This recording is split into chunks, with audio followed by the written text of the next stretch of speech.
welcome you to the Ask Jeff YouTube channel. Here's today's question. It says, in school, I hear a lot about humans having lived on Earth for hundreds of thousands of years. I know, based on what I've been taught in church, that humans have been on Earth for about 6,000 years based on biblical lineage. What am I missing? Also, archaic animal fossils that are, quote, billions of years old.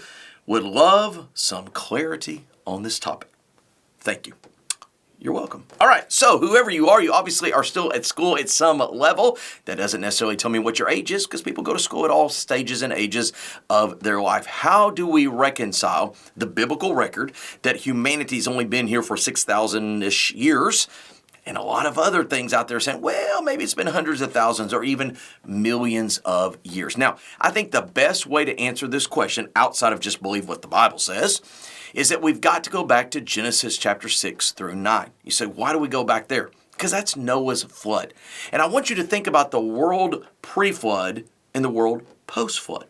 Before the flood, they didn't have rain. In fact, the Bible says that the water came out of the ground basically like dew on steroids and fed all the crops. Afterwards, we have tsunamis and hurricanes, tornadoes. We got all kinds of storms. Before the flood, people are living 5, 6, 7, 900 years. Afterwards, if you can get to 100, you've lived a long time. There's a complete different ecosystem. There's a different environment.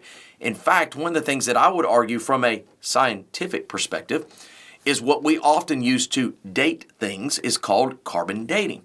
I would argue that you can't really carbon date anything accurately on the other side of the flood because you got a completely different ecosystem and environment by which to measure. So again, obviously, I'm going to side with the biblical record of 6,000 years.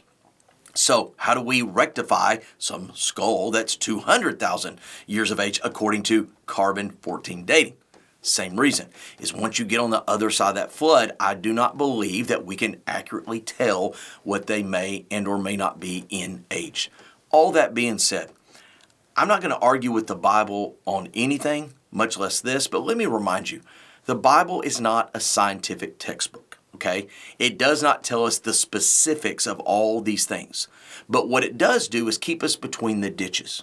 In other words, if I were a scientist and if I were studying these things and I were measuring things that biblically can't not be older than 6,000 years old, but I'm finding something that's 200,000 years old, then I need to ask myself, why is my measuring system not lining up with the Bible? Not asking myself, why does the Bible not line up with my measuring system? Great question. If you have one, send it to AskJeff.net. Maybe your question will be tomorrow's.